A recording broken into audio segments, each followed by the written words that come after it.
ನೋಡಿ ಸೋಮಣ್ಣವರು ಮತದಾನ ಮಾಡ್ತಾ ಇದ್ದಾರೆ. ಸೋಮಣ್ಣವರ ಮತ ಇರುವಂಥದ್ದು ದಿಲ್ಲಿ. ಅದು ಇಲ್ಲಿ ಬಂದು ಮತ ಮಾಡಿ ಅಲ್ಲಿ ಹೋಗ್ತಾರೆ ಅವರು.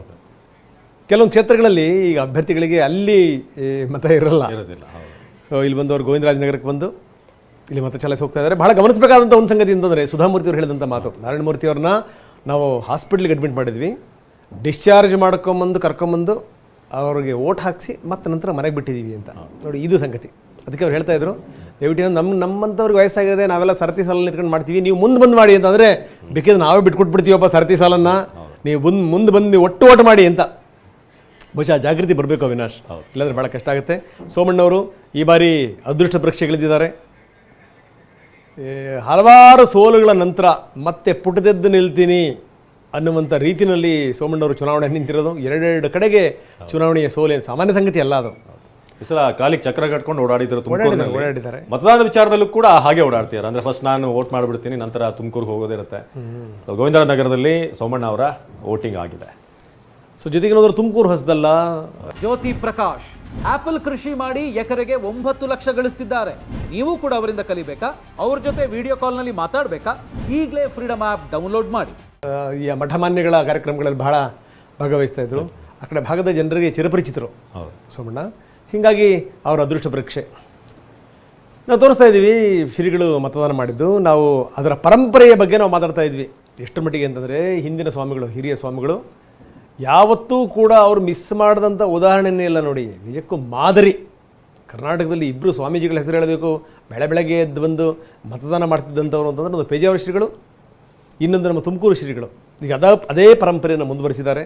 ಇದು ಬೇರೆಯವರಿಗೆಲ್ಲ ಮಾದರಿ ಆಗಬೇಕು.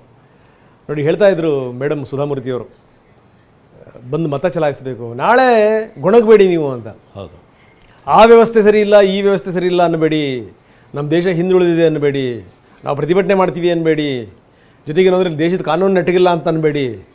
ಮೊದಲು ಹೆಂಗೆ ಗೊತ್ತಾ, ನೀವು ಮತ ಹಾಕೋದನ್ನು ಮರಿಬೇಡಿ. ಅದು ಮತ ಹಾಕಿದ್ರೆ ನಿಮಗೆ ಹಕ್ಕು ಬರುತ್ತೆ. ಏನು ಹಕ್ಕಿದ್ರೇನು ಹೇಳಿ. ಬನ್ನಿ, ನಾರಾಯಣಮೂರ್ತಿ ಅವರು ಮಾತಾಡ್ತಾ ಇರೋ ನೋಡೋಣ. ನಾವು ಬಹಳ ವಿಚಾರ ಮಾಡಿ, ನಾವು ಬಹಳ ಯೋಚನೆ ಮಾಡಿ ಈ ಹಕ್ಕನ್ನು ಚಲಾಯಿಸಬೇಕು. ಅದನ್ನು ಯಾರು ಬಿಡಬಾರ್ದು. ಅಷ್ಟೇ ಆಗೋದು. ಥ್ಯಾಂಕ್ಸ್ ಒಳ್ಳೆಯದಾಗಿ.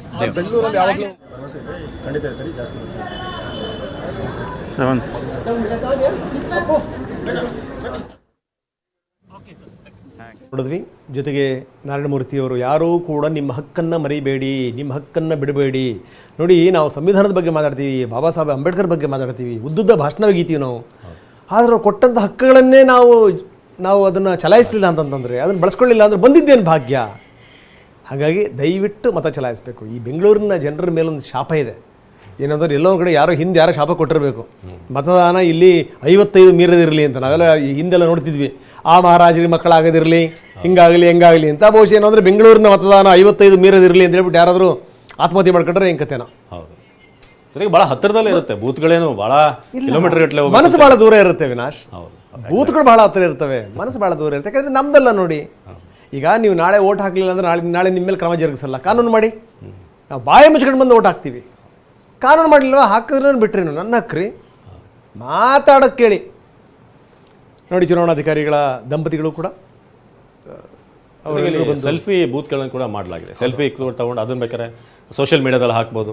ಕೆಲವರು ಅದಕ್ಕೋಸ್ಕರ ಆದರೂ ಬಂದು ವೋಟ್ ಮಾಡಲಿ ಅನ್ನೋದು ಉದ್ದೇಶ ಇರುತ್ತೆ. ಅಲ್ಲ, ಮುಖ್ಯ ಚುನಾವಣಾ ಆಯುಕ್ತರೇ ಮೊದಲು ಬಂದು ಮತ ಚಲಾಯಿಸಿ ಮಾದರಿಯಾಗಿತ್ತು. ಹೌದು, ಅದು ಮೀನಾ ಅವ್ರನ್ನ ನಾವು ನೋಡ್ತಾ ಇದ್ವಿ. ಜೊತೆಗೆ ಏನಂದರೆ, ನಾನು ಮತದಾನ ಮಾಡಿದೆ ಅಂತ ನೀವು ಹೇಳಿದ್ರಿ, ಒಂದು ಫ್ರೇಮನ್ನು ಹಾಕಿ ಅಲ್ಲೊಂದು ಫೋಟೋ ತೆಗೆಸ್ಕೊಳ್ಳೋದು.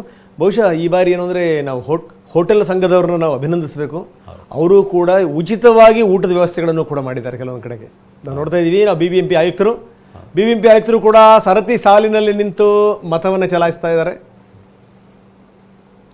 ಸೊ ಹೀಗೆ ಚುನಾವಣೆ ಯಾರು ದೊಡ್ಡವರು ಯಾರು ಸಣ್ಣವರು ಅಂತ ಇಲ್ಲ, ಎಲ್ಲರೂ ಕೂಡ ಒಂದೇ ಅಂತ ಸಾರುವಂಥ ಚುನಾವಣೆ. ನೀವು ಕಮಿಷನರ್ ಆಗಿದ್ದರೂ ಅಷ್ಟೇ, ನೀವು ಮಿನಿಸ್ಟರ್ ಆಗಿದ್ದರೂ ಅಷ್ಟೇನೆ, ದೇಶದ ಪ್ರಧಾನಮಂತ್ರಿ ಆದರೂ ಅಷ್ಟೇನೆ, ರಾಜ್ಯದ ಮುಖ್ಯಮಂತ್ರಿ ಆದರೂ ಅಷ್ಟೇನೆ. ಬರಬೇಕು, ಸರತಿ ಸಾಲಲ್ಲಿ ನಿಂತ್ಕೋಬೇಕು. ಇದು